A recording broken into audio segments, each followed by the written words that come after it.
Hi, I'm Emma Chen, and this is the story of how my brother learned that money isn't everything, but it can certainly teach some expensive lessons. For 2 years, my brother Thomas had been calling my husband a poor immigrant and me a desperate gold digger. Last night, he finally learned who he'd really been insulting all this time. But let me start from the beginning. I grew up in the wealthy Parker family, where success was measured in dollars and social status. My older brother Thomas was the golden child. Harvard Business School CEO of our father's company by 30 and married to a socialite from the Wright family. I was different. While Thomas chased wealth, I chased dreams. I became a kindergarten teacher, much to my family's horror. A Parker, teaching other people's children. Thomas would sneer. How charitable. The word dripped with disdain every time he said it. Then I met Wai Chen at a small coffee shop near my school. He was quiet, humble, and spoke with a slight accent that Thomas would later mock relentlessly. White told me he worked in technology investments and lived in a modest apartment. What drew me to him wasn't money or status. It was his kindness, his brilliant mind, and the way his eyes lit up when he talked about changing the world through innovation. When we got married 6 months later, Thomas was furious. He's obviously after the Parker fortune, he declared at our small wedding, loud enough for everyone to hear. I give it a year before he shows his true colors. What Thomas didn't know, what none of them knew, was that Y had insisted on a prenup. Not to protect himself, but to prove to me that he wasn't after my family's money. I found it sweetly unnecessary, but it later proved to be deliciously ironic. For 2 years, we lived happily while Thomas grew increasingly obsessed with exposing Y. He hired private investigators, convinced Y was hiding something sinister. In a way, he was right. Y was hiding something, just not what Thomas suspected. You see, my humble husband wasn't just any technology investor. Wai Chen was the reclusive founder of Future Horizon Technologies, a company that had revolutionized quantum computing. His modest apartment was one of 30 properties he owned globally. His net worth made my family's fortune look like pocket change. But Wai preferred to keep his success quiet. Money talks, he'd tell me with a smile, but wealth whispers. So we lived simply, happily, while Thomas continued his campaign to save me from my gold-digging mistake. Everything came to a head last night at Thomas's annual Future of Business Gala. He'd invited the who's who of Silicon Valley, planning to announce a major expansion of Parker Industries. He'd also invited Wei and me, but not out of kindness. He had a plan to expose my husband once and for all. "Come on, Wei," Thomas said loudly as we entered his mansion. "Time to stop pretending. How much will it take for you to leave my sister and disappear? Everyone knows you're after our money. Name your price."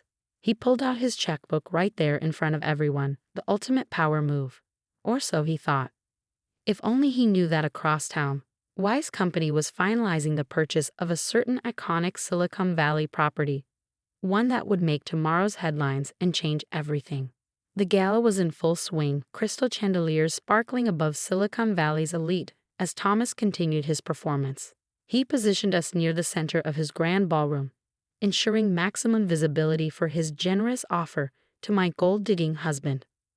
$1 million, Thomas announced, writing the check with flourish. That should be more than enough to start a new life. Somewhere else. The surrounding crowd whispered, some looking embarrassed, others eagerly awaiting the draw. Wei stood quietly, hands in the pockets of his simple but perfectly tailored suit. I squeezed his arm, knowing how much he hated public attention.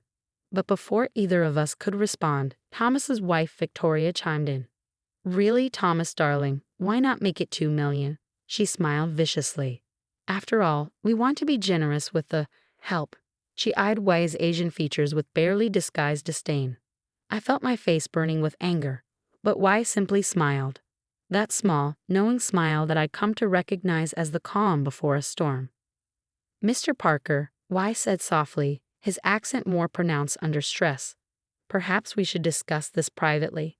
"Oh, now you want privacy." Thomas laughed, "Afraid to admit you've been exposed? Everyone here knows you're nothing but a—" "Mr. Chen." A voice cut through the tension. An older man in an expensive suit hurried over, looking flustered. "I'm so sorry to interrupt, but is it true? The rumors about Tomorrow Plaza." Thomas frowned. "Who are you?" "James Morrison, Silicon Valley Business Journal," the man said quickly, but his eyes stay fixed on Wei. Sir, our sources say Future Horizon just acquired the Google headquarters complex for $12.5 billion. Is this what? Thomas's champagne glass slipped from his fingers, shattering on the marble floor. Wei sighed softly. The announcement wasn't supposed to be until morning. The ballroom erupted in murmurs. I watched as realization slowly dawned on Thomas's face. His hand, still holding the uncompleted check, began to tremble. Future Horizon, he whispered. But that's your? Wei Chen, yes, my husband confirmed quietly. I prefer to avoid publicity, but since you seem so concerned about finances. He pulled out his phone, made a quick call in Mandarin, and waited. Within minutes, every phone in the ballroom started buzzing. The official press release had just gone live. Future Horizon Technologies acquires iconic Silicon Valley campus in record-breaking $12.5 billion deal. $12 billion? Victoria stumbled backwards. Her perfect makeup couldn't hide her rapidly paling face. But that wasn't all. As guests frantically Googled my husband's name, more details emerged. Future Horizon's revolutionary quantum computing breakthroughs. Their artificial intelligence patents. Their market value of over $200 billion. And at the center of it all, their mysterious founder, Wei Chen. Thomas stood frozen, the check still in his hand. His entire net worth wouldn't cover a single floor of the building Wei had just bought. I think, Wei said gently, taking the checkbook from Thomas's limp fingers, we can tear this up now. He did so carefully, letting the pieces fall next to the broken champagne glass. Though I appreciate the offer. The silence in the ballroom was deafening. Then James Morrison spoke again. Mr. Chen, would you care to comment on the rumors about Future Horizon's upcoming Mars colonization project with NASA? Wei winced slightly. Perhaps we should discuss that another time. He turned to me with an apologetic smile. I'm sorry, dear. I know we planned to announce that at Christmas. I couldn't help but laugh at the absurdity of it all. My poor immigrant husband was not only buying Silicon Valley landmarks, but apparently planning missions to Mars. Thomas swayed slightly, looking like he might faint. His grand gesture had just backfired spectacularly, and his carefully orchestrated party had become Wei's impromptu press conference. But the night wasn't over yet. Because at that moment, Father walked in, fashionably late as always, and he had no idea that his son had just tried to bribe the wealthiest man in the room to abandon his daughter. My father, Robert Parker, swept into the ballroom with his usual commanding presence, immediately noticing the unusual silence and the scattered glass at Thomas's feet. What's going on here? He demanded, looking between Thomas's pale face and Wei's calm expression. Thomas, why does everyone look like they've seen a ghost? James Morrison, the journalist, eagerly stepped forward. Mr. Parker, any comment on your son-in-law's acquisition of the Google campus? It must be exciting having the founder of Future Horizon Technologies in the family. Father froze mid-stride. Future Horizon, what? His eyes locked onto Wei, really seeing him perhaps for the first time in 2 years. You're that Wei Chen. Hello, Father, I said, unable to keep a slight edge from my voice. Remember when you said I was throwing my life away marrying a penniless foreigner? Funny story about that. The next few minutes were chaos as Father pieced together what had happened. His face cycled through confusion, shock, and finally settled on a peculiar mix of horror and calculation. I knew that look. He was already thinking about business opportunities. Wei, he said, smoothly switching to his CEO voice, son, if I'd known. Please. Wei raised his hand politely but firmly. Let's be honest with each other. 2 years.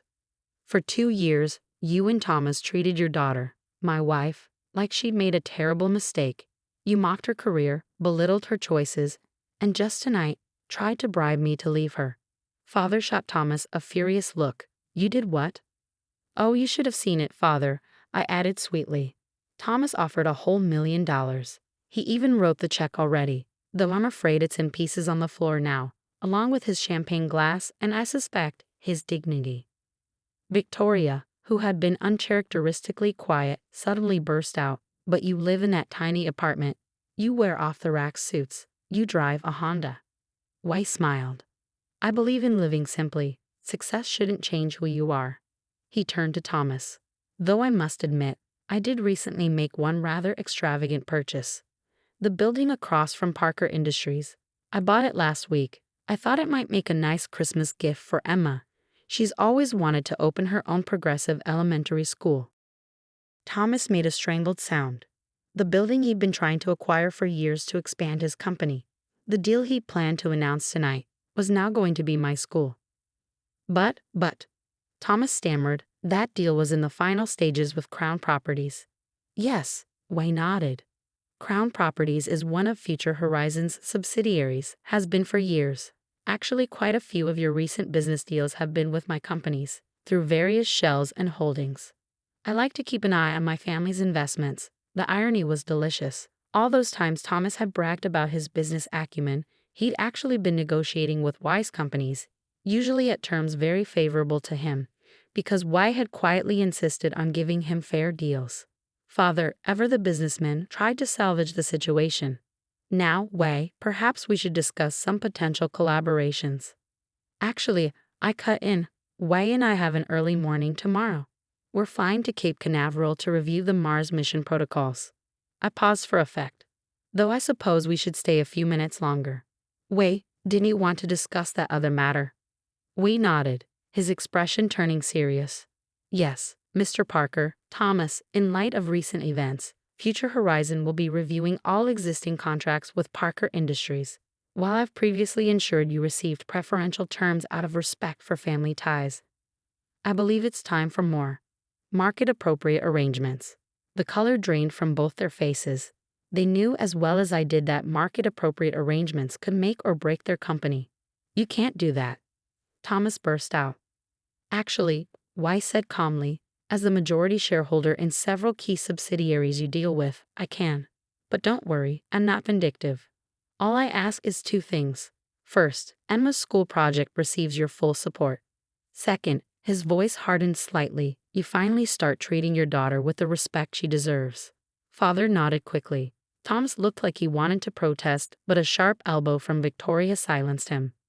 As Wei and I left the party, I heard the whispers following us.